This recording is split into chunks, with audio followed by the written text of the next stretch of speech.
ஒரு chip start பண்ணணும். அப்படி சிப்பு ஸ்டார்ட் பண்ணும்போது நிறைய பேர் அதை விட்டுருதாங்க. ஏன் விட்டுருதாங்க அப்படின்னு கேட்கும்போது, சிப்பு ஸ்டார்ட் பண்ணும்போது அது திடீர்னு ஃபண்டோடைய வேல்யூ குறைஞ்சிச்சு அப்படின்னு கேட்டிங்கன்னா, நிறைய பேர் தான் சிப்பை விட்டுருதாங்க. அது வந்து தப்பு. எப்படி தப்பு அப்படிங்கிறத நம்ம இப்போ ஒரு எக்ஸாம்பிளோட பார்ப்போம்.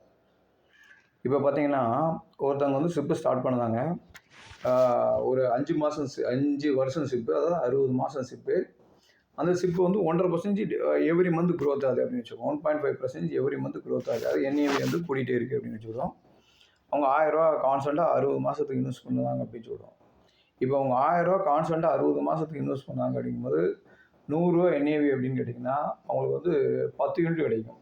2ஆம் மாதம் வந்து பார்த்தீங்கன்னா அதே மாதிரி என்ஏவி வந்து ரூ. 101.50 ஆகிட்டு 1.5% கூடி, அப்போ இது இதுக்கு ஒரு 9 யூனிட் கிடச்சிருக்கும். 9.85 யூனிட் கிடச்சிருக்கும். அப்போ ஏற்கனவே ஒரு 10 யூனிட் இருக்குது. அதையும் சேர்த்து இப்போ வந்து 19.85 யூனிட் கிடச்சிருக்கு. இப்படி வரிசையாக கூட்டிகிட்டே போகும். அந்த சிப்பு கூட்டிகிட்டே போகுது. அந்த எண்டில் பார்த்தீங்கன்னா இப்போ இந்த சிப்பை கண்டிப்பாக அவங்க வித்ட்ரால் பண்ண மாட்டாங்க, ஸ்டாப் பண்ண மாட்டாங்க, கண்டினியூ பண்ணாங்க. ஏன்னா அவங்களுக்கு க்ரோத் காட்டிட்டு 50 மாதம் நல்லா க்ரோத் ஆகிருக்கு. கடைசி 10 மாதம் வந்து அந்த சிப்பு டவுன் ஆகிருக்கு. 1.5% கண்டினியூ டவுன் ஆகிருக்கு. கடைசி 10 மாதம் மட்டும் டவுன் ஆகிருக்கு. அப்போ அவங்க 60,000 போட்டிருந்தாங்கன்னா அவங்களுக்கு இப்போ எவ்வளோ கிடச்சிருக்கும்? 72,698 கிடச்சிருக்கும். இப்போ அந்த கஸ்டமர் கண்டிப்பாக சிப்பை கண்டினியூ பண்ணியிருப்பாங்க. ஏன்னா அவங்களுக்கு கண்டினியூஸ் க்ரோத் இருக்குது. இது சிப்பு வந்து போடுதாங்க. அது வந்து மிடில் டவுன் ஆகுது. அதே மாதிரி தான் 10,000 சிப்பு, ரூ. 100 என்ஏவி, ரூ. 10 ஃபஸ்ட்டு இதுக்கு யூனிட் கிடச்சிருக்கும். இதே மாதிரி 1.5% கூட்டிகிட்டே போகுது. ஒரு மிடில் ஒரு 10 மாதம் வந்து மார்க்கெட் டவுன் ஆகி என்ஏவி குறையுது. இப்போ சில பேர் எடுத்துருக்கலாம். அப்படியும் கண்டினியூ பண்ணாங்கன்னா திரும்பியும் கூட 10 மாதம் கழிச்சு திரும்பியும் கூடியிருக்கு. அப்படி அவங்க வெயிட் பண்ணி எடுத்திருந்தாங்கன்னா இப்போ வந்து அவங்களுக்கு 81,000 கிடச்சிருக்கும். 81,000 கிடச்சிருக்கும். இப்போ எண்டில் டவுன் ஆச்சுன்னா நமக்கு 72,000 தான் கிடச்சிருக்கும். ஆனால் மிடில் டவுன் ஆச்சுன்னா நமக்கு எவ்வளோ கிடைக்கும்? 81,000 கிடைக்கும். ஏன் எண்டில் டவுன் ஆனால் நமக்கு வேல்யூ கம்மியாக கிடைக்கும் அப்படின்னு கேட்டிங்கன்னா, நம்ம எடுக்க போகிற சமயத்தில் அதனுடைய என்ஏவி குறைஞ்சிச்சின்னா ஹெவியாக குறைஞ்சிருக்கும். அப்போ வந்து ரொம்ப குறையாக கிடைக்கும். மிடில் டவுன் ஆனதுனால எண்டில் டவுன் ஆகிறத விட எண்டில் டவுன் ஆனால் 72,000 கிடச்சிருக்கும். மிடில் டவுன் ஆனால் உங்களுக்கு 81,000 கிடச்சிருக்கும். இது சிப்பை ஸ்டார்ட் பண்ணுவோம். சிப்பை ஸ்டார்ட் பண்ணும்போது பார்த்தீங்கன்னா ஸ்டார்ட் பண்ண உடனே 10 மாதம் அடி ஆகிடுது.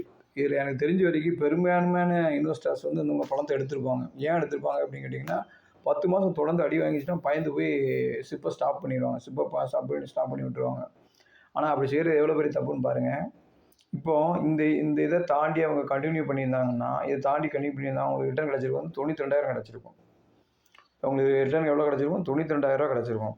60,000 போட்டதுக்கு 92,000 கிடச்சிருக்கும். ஏன் அப்படி கூட கிடச்சிச்சு அப்படின்னு கேட்டிங்கன்னா, இந்த ஃபஸ்ட்டு பிகினிங் பீரியடில் அவங்களுக்கு நிறைய யூனிட் கிடச்சிருக்கும். ஃபஸ்ட்டு கிடைக்கிறது 10 யூனிட் தான் கிடச்சிருக்கும். ரெண்டாவது வந்து 10.15 யூனிட் கிடைக்கும். மூணாவது அதோட கூட கிடைக்கும். ஏன்னா என்ஏவி குறையும் போது யூனிட்ஸ் நிறைய கிடைக்கும். யூனிட்ஸ் அதிகமாக கிடச்சிச்சின்னா எப்போவுமே என்ஏவி குறையும் போது யூனிட்ஸ் அதிகமாக குறைஞ்சிச்சின்னா நம்ம என்ன ஆகும் யூனிட் அதிகமாக கிடச்சிச்சின்னா என்ன ஆகும் அப்படின்னு கேட்டிங்கன்னா, லாஸ்ட் நமக்கு ரிட்டர்ன் வந்து சூப்பராக கிடைக்கும். அப்போ நம்ம பை பண்ணும்போது என்ஏவி குறைஞ்சிச்சின்னா அதை பற்றி பயப்படாது. பிகினிங்லேயே குறைஞ்சா ரொம்ப சந்தோஷம். ஏன்னா அதிகமான யூனிட் கிடைக்கும். அந்த யூனிட்டு நம்ம கையில் வந்து 520 யூனிட் இருந்திருக்கு. இப்போ பார்த்தீங்கன்னா 520 நம்ம கையில் இருந்திருக்கு. அப்போது நமக்கு ரிட்டர்ன் வந்து நல்லா கிடைக்கும்.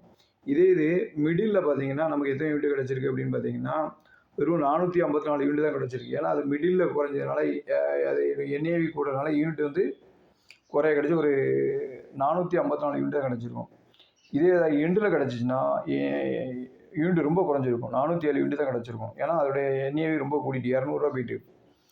அப்போது நீங்கள் ஃபஸ்ட்டு ஒரு சிப்பு போடும்போது ஃபஸ்ட்டு அடி வாங்கிச்சுன்னா அதை பற்றி பயப்படக்கூடாது. என்ன ஆகும் அப்படின்னு கேட்டிங்கன்னா, பிகினிங்கில் அடி வாங்குகிற குறையிற என்ஏவி நமக்கு நிறைய யூனிட்ஸ் கிடச்சி நமக்கு ரிட்டர்னாக அதிகமாக கூட்டி விட்டுருக்கோம். ஆனால் எல்லோரும் செய்கிற தப்பு பிகினிங்கில் நம்ம சிப்பு போடும்போது என்ஏவி குறைஞ்சி மார்க்கெட் அடி வாங்கிட்டோம் உடனே இந்த சிப்பை ஸ்டாப் பண்ணிடுவோம். அப்படி ஸ்டாப் பண்ணக்கூடாது.